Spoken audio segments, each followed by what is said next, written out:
When you think of an amazing tropical island, what do you think of, Mike? White sand, the sound of seagulls, maybe blue water in front of me, maybe a pina colada in my hand, maybe under the shade of a beautiful coconut tree, something like that. Whoa, be careful. This could get dangerous fast. I don't know. I'm okay. Like, I can drink in moderation. I don't have to drive or anything, right? It's an island. Just bring on the rum. No, I'm talking not about the dangers of alcohol, but the dangers of lurking beneath coconut trees. Uh-oh. It's not nice. It's not good. All right, so yes, let's talk about the dangers of coconut trees. It turns out that it is actually pretty hard to nail down how many people exactly have been injured or killed by falling coconuts, although you can rest assured that we're going to list some of them later on. But first, let's talk about why this can be such a terrible way to end a vacation. So we need to understand a little bit about these plants. These coconut palms are massive. They can grow to be nearly 100 feet tall with leaves that are 13 to 20 feet in length. Old leaves kind of break away cleanly from the tree, leaving a smooth trunk, except for the very top. We've all seen this in our emoji keyboards. We know what this looks like. Coconut palms are cultivated in more than 80 countries in the world, with a total production of 61 million tons of the kind of fruit every year. That's a lot of coconuts, Mike. It is indeed. A full-size coconut weighs about 3.25 pounds. So you can see why, if one of them fell onto the top of your head from 100 feet high, that could be pretty bad for you. The origin of the death by coconut legend was a 1984 research paper written by Dr. Peter Bars, titled Injuries Due to Falling Coconuts. Bars was a no-nonsense kind of writer. Very, very direct. This was published in the what I'm sure is very exciting Journal of Trauma. In his paper, Bars observed that Papua New Guinea, where he was based, over a period of 4 years, 2.5% of trauma admissions to the hospital were for those injured by falling coconuts, with at least 2 fatalities. That figure went on to be extrapolated as 150 killed worldwide, based on the assumption that other places would suffer a similar rate of falling coconut deaths. So this is just pure conjecture that spread around the world. Barr's initial figure had been so blown out of proportion that in 2012, he received an Ig Nobel Award from the Annals of Improbable Research in recognition of research that, quote, cannot or should not be replicated. As you may imagine, this no-nonsense writer did not find it funny. This story hasn't slowed down. In fact, death by coconut has probably reached, urban legend status at this point. It has showed up all over the place. An analysis by the Shark Research Institute. You weren't expecting to hear about them on this episode, were you? Great name. I want a company with the name of Shark. Anyways, they found a press release from Club Travel, which is a UK-based travel insurance company, selling a product to insure people in case of such an accident in Papua New Guinea.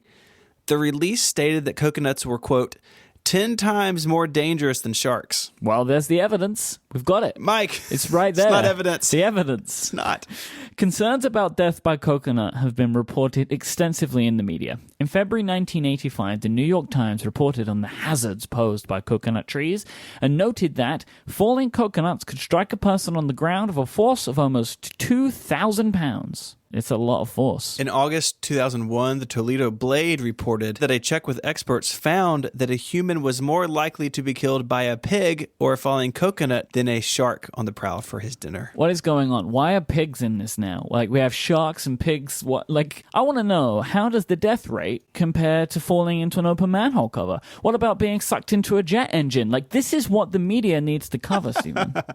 In April 2002, the Boston Herald ran an op-ed piece titled, "Travelers Should Watch Out for Coconuts, the Killer Fruit." Yes. This piece reported on the removal of palm trees bearing coconuts in Queensland and noted that local officials there were advising campers not to pitch their tents under coconut trees. That is just good advice, though.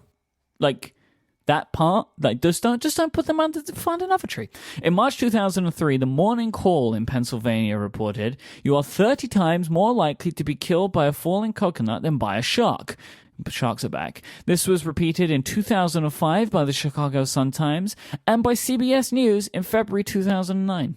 In November 2010, The Guardian reported that the Indian government removed coconuts from the trees at Gandhi's museum for fear that a nut would descend on the head of President Obama, who was visiting the city. You don't want to kill the president. Especially not of a coconut. The article cited our old friend Bars, his study, and observed that thanks to Indian officials and perhaps also to Bars, again, he keeps getting drug into this, Obama's recent visit to Mumbai was devoid of coconut trauma. I'm sure like this is the way he loves to be remembered. I know. Oh my God, coconut trauma. That's really good. I think it's clear that people have taken the whole death by falling coconut thing too far, but that's not to say that no one has been killed this way. Let's talk some more about documented cases after the break. Squarespace, they are supporting this week's episode. Make your next move with Squarespace. They let you easily create the website that you want for your next idea or project. They give you all of the tools that you need, including the ability to grab a domain name, take advantage of award-winning templates, and so much more. No matter what type of website you want to make, they've got all of the tools that you need. Whether you want to create a store, a blog, a site for your business, they have it. There's nothing to install, there are no patches to worry about or upgrades required. It's an all-in-one platform, including 24/7 support. You can sign up for a free trial right now. Just go to squarespace.com and use the offer code UNGENIUS to get 10% off when you sign up for a plan. Their plans start at just $12 a month, but you can get 10% off when you use the code UNGENIUS at checkout. And you'll also be supporting this show, Squarespace. Make your next move, make your next website. All right, we're going to go way back to 1777. A Cook Islands royal family member had a concubine who died after being struck by a falling green nut. Not to be outdone, the island of Ceylon saw 4 people die from falling coconuts in 1833. In January 1943, on the Solomon Islands, a U.S. Marine was killed in his sleep when struck in the head by falling coconut. He should not have pitched his tent there. Then in July 1973, this is a very sad one, a 2-year-old girl was killed and her aunt injured during a family picnic near Diamond Head, Hawaii. A cluster of 57 coconuts fell, weighing more than 100 pounds in total as they came crashing down from a tree. That is like, I don't even know what happened, but it was bad news. That's not good. In a twist of fate in 1991, a mourner was killed by a falling coconut while attending a funeral at a cemetery in southern Sri Lanka. In 1995, a Malaysian man was killed when the monkey he used to pick coconuts from the trees hurled a coconut at his head. A similar story was reported in 2009. Wow. Just wow. Don't trust those monkeys, man. Anyway, I think we've got the picture. Can we just move on from this? I do have some other coconut-adjacent deaths I could talk about. For instance, in the late 90s in Ukraine, a factory worker drowned in a vat of coconut oil. Okay, I'm cutting you off. You're done. You're done. As you may have imagined, this has led to some lawsuits. In 1956, the city of Miami, Florida, paid $300 to a woman after a coconut fell from a city-owned tree and struck her in the foot. In justifying the award, the city attorney explained that the city was allegedly on notice of the danger because a reasonable man would assume it was about to fall when it turns brown. I guess that's a legal argument? I don't know. In 1977, a jury in Hawaii awarded $39,000 to a police officer who was struck by a falling coconut after the property owner was sued for failing to maintain the trees. Always maintain your coconut trees, Mike. Turns out. As is the case with many other urban legends, this has found its way into pop culture. Falling coconut injuries were featured in Gilligan's Island in a June 1965 episode where Gilligan is hit by a falling coconut in the nose. In the film Castaway, the stranded character played by Tom Hanks is alarmed several times by really loud thuds, which he cannot identify. Later on, he finally sees a coconut fall, answering what the sound was all about. I'm glad Wilson wasn't killed by a falling coconut. This is the best one.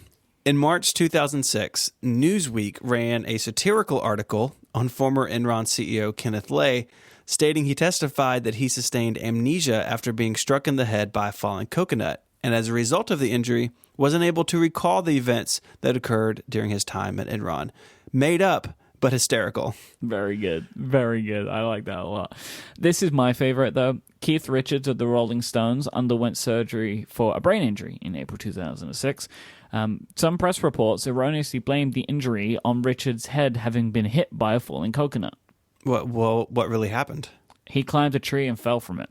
It wasn't even a coconut tree. I don't know Oh, where no. coconuts came into it. It doesn't make any sense. Oh, man. Well, Randy, thank you for sending in this topic. I will never think of the beach the same way. If you want to learn more about death by coconut, there's a link in our show notes this week, relay.fm/ungenius/49. When you're on our website, you can get in touch with us. You can send us an email with your suggestions for topics, or you can do so on Twitter. The show is at Ingenious. You can find Mike there as IMYKE, and you can find me on Twitter as ISMH. And until our next camping trip gone terribly wrong, Mike, say goodbye. Goodbye. Wilson!